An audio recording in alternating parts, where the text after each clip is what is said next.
എന്റെ വീട്ടിലെ ഓണാഘോഷ കാഴ്ചകളാണ് ഇന്നത്തെ നമ്മുടെ കഥ. ഈ കൊല്ലം ഓണത്തിന് എന്റെ കസിൻ ചേട്ടന്റെ പിള്ളേരും വീട്ടിലുണ്ടായിരുന്നു. പിള്ളേർ സെറ്റ് എന്നൊക്കെ പറഞ്ഞാൽ തല കുത്തി നിൽക്കുന്ന പിള്ളേരെന്നൊക്കെ പറയില്ലേ, അത്രയും എനർജി ഉള്ള പിള്ളേരാണ് അവര്. അതുകൊണ്ട് വീട് ഫുൾ ഓണായിരുന്നു. രാവിലെ തന്നെ പൂക്കളിട്ട് നമ്മുടെ പരിപാടികളൊക്കെ സ്റ്റാർട്ട് ചെയ്തു. പ്ലാനിംഗ് എന്നൊക്കെ പറഞ്ഞ ഒടുക്കത്തെ പ്ലാനിംഗ് ആയിരുന്നു. പക്ഷെ അവസാനം ഇട്ട് വന്നപ്പോൾ ഈ ഒരു രൂപത്തിലായി. പൂക്കളത്തിന് താഴെ എഴുതിയിരിക്കുന്ന ഓണാശംസകൾ പൂക്കളത്തേക്കാൾ വലുതായി പോയോ എന്നൊരു സംശയമില്ലാതില്ല. അങ്ങനെ പൂക്കളൊക്കെ ഇട്ട് കഴിഞ്ഞ് ഞാൻ എന്റെ മേക്കപ്പ് പെട്ടി അങ്ങ് തുറന്നു. ഇന്ന് ഈ കൊച്ചു പിള്ളേർ എന്റെ മുന്നിൽ വന്നിരുന്ന് കണ്ണെഴുതി തരോ പൊട്ടുകുത്തി തരോ എന്നൊക്കെ ചോദിച്ചപ്പോ ഞാൻ ചെറുതായിരുന്ന സമയത്ത് എന്റെ മൂത്ത ചേച്ചിയുടെ അടുത്ത് പോയിട്ട് ഇങ്ങനെ ചോദിക്കണതൊക്കെ എനിക്ക് ഓർമ്മ വന്നു. സാൻഡ്രോ ചേച്ചി ഇപ്പൊ UK-ലാണ്. ഈ പ്രാവശ്യം ഓണത്തിന് ഞങ്ങൾക്ക് നാട്ടിലെത്താൻ പറ്റിയില്ല. അതുകൊണ്ട് ഞങ്ങൾക്ക് എല്ലാവർക്കാളും നല്ലോണം മിസ് ചെയ്തിട്ടുണ്ടായിരുന്നു. നിങ്ങൾക്ക് ഇതുപോലെ ഈ കൊല്ലം വീട്ടിലെ ഓണത്തിന് നിങ്ങളുടെ ഏതെങ്കിലും ഒരു ലോങ് ഡിസ്റ്റൻസ് സിബ്ലിങ്ങിനെയോ കസിനെയോ ഒക്കെ മിസ് ചെയ്തിട്ടുണ്ടായിരുന്നോ? അങ്ങനെ ആരെങ്കിലും ഉണ്ടെങ്കിൽ ഈ വീഡിയോന്റെ താഴെ അവരൊന്ന് ടാഗ് ചെയ്തുകൊണ്ട് V missed you for Onam എന്നൊന്ന് കമന്റ്. അവർക്കതൊരു സന്തോഷമാവട്ടെ. അങ്ങനെ ഞങ്ങൾ എല്ലാവരും ഓണം ഔട്ട്ഫിറ്റ് ഒക്കെ ഇട്ട് സദ്യ കഴിക്കാനിരുന്നു. ഇപ്രാവശ്യം തറയിൽ പായൊക്കെ വിരിച്ചിട്ടാണ് സദ്യ കഴിച്ചത്. ഞാൻ കുറെ നാൾക്ക് ശേഷമാണ് ഇങ്ങനെ നിലത്തിരുന്ന് സദ്യ കഴിക്കുന്നത്. നിങ്ങൾ അവസാനം ഇങ്ങനെ സദ്യ കഴിച്ചത് എന്തായിരിക്കും ഓർക്കുന്നുണ്ടോ? അങ്ങനെ അടിപൊളി സദ്യയും 2 കൂട്ടം പായസവും കുടിച്ച് ഞങ്ങളുടെ ഓണം ഗെയിംസ് ആരംഭിച്ചു. ഈ ഗെയിംസ് ഒക്കെ നടത്തുന്നത് 4ാം ക്ലാസ്സുകാരിയായ ഇസബലാണ്. തലേ ദിവസം തന്നെ ഇതിന്റെ പ്രിപ്പറേഷൻസ് അവൾ സ്റ്റാർട്ട് ചെയ്തിട്ടുണ്ടായിരുന്നു. ആദ്യം തന്നെ നടന്നത് ഈ ഇൻസ്റ്റഗ്രാമിലൊക്കെ വളരെ വൈറലായ ഈ ബ്ലൈൻഡ് കപ്പ് ഗെയിമാണ്. ഇതൊക്കെ ഞങ്ങൾക്ക് വെറും സിമ്പിൾ എന്ന് തെളിയിച്ചുകൊണ്ട്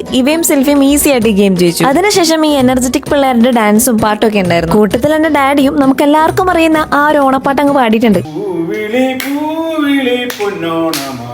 അതിനുശേഷം ഡാഡിയുടെയും മമ്മിയുടെയും വാശിയേറിയ ഒരു സ്പൂൺ റേസ് ആയിരുന്നു. ഇനി നമുക്ക് കസേരകളിലേക്ക് കിടക്കാം. നിങ്ങൾക്ക് വേണ്ടി വീഡിയോ എടുക്കാനുള്ളത് കൊണ്ട് ഞാൻ ആദ്യത്തെ റൗണ്ടിൽ തന്നെ ഔട്ടായി. ഓണത്തിന് എത്ര പുതിയ ഗെയിംസ് ഇറങ്ങിയാലും കസേരകളുടെ ഫണ്ട് അത് വേറെ തന്നെയാണ്. ഗെയിംസ് കഴിയാറായിട്ടില്ല. പിള്ളേരുടെ വക ഫാഷൻ ഷോയും കൂടി ഉണ്ട്. ഫാഷൻ ഷോയുടെ ജഡ്ജായിട്ടിരിക്കുന്നത് ഈ കൂളിംഗ് ഗ്ലാസ് വെച്ചിരിക്കുന്ന എന്റെ ഡാഡിയാണ്. ഒരു ഡാൻസ് ചാലഞ്ചും കൂടി കഴിഞ്ഞപ്പോൾ ഞങ്ങളുടെ ടീമിനെ തോൽവി ഞങ്ങൾ അങ്ങ് സമ്മതിച്ചു. ടു ബി വെരി ഫ്രാങ്ക്, ഞാൻ എന്റെ ജീവിതത്തിൽ ആദ്യമായിട്ടാണ് ഈ ഓണത്തിന്റെ ഗെയിംസ് ഒക്കെ എന്റെ ഫാമിലി മെമ്പേഴ്സിനോട് കളിക്കുന്നത്. നിങ്ങൾ ഇതുപോലെ ഓണത്തിന്റെ ഫാമിലിയുടെ കൂടെ ഗെയിംസ് ഒക്കെ കളിച്ച് ആഘോഷിക്കുന്നവരാണോ? ഇനി അഥവാ അല്ലെങ്കിൽ ഫാമിലിയിൽ എത്ര മെമ്പേഴ്സ് കൂടിയാലും കുറഞ്ഞാലും നെക്സ്റ്റ് ഇയർ ഓണത്തിന് നിങ്ങൾ ഗെയിംസ് ഒക്കെ കളിക്കണം കേട്ടോ. ഈ കൊല്ലത്തിന്റെ ഓണം കളറാക്കാൻ സഹായിച്ചത് എന്റെ ഈ കസിൻസ് പിള്ളേരാണ്. എന്നെ പോലെ തന്നെ ഈ കൊല്ലത്തെ നിങ്ങളുടെ ഓണം അടിപൊളിയാക്കാൻ സഹായിച്ച നിങ്ങളുടെ കസിൻസിനും ഫ്രണ്ട്സിനും ഒക്കെ ഈ വീഡിയോ ഒന്ന് ഷെയർ ചെയ്ത് കൊടുക്കാൻ മറക്കണ്ട. അപ്പൊ ശരി, ഇനി അടുത്ത കഥയുമായി വരുന്നവരെ ദിസ് ഇസ് ശാലിൻ ഹിയർ.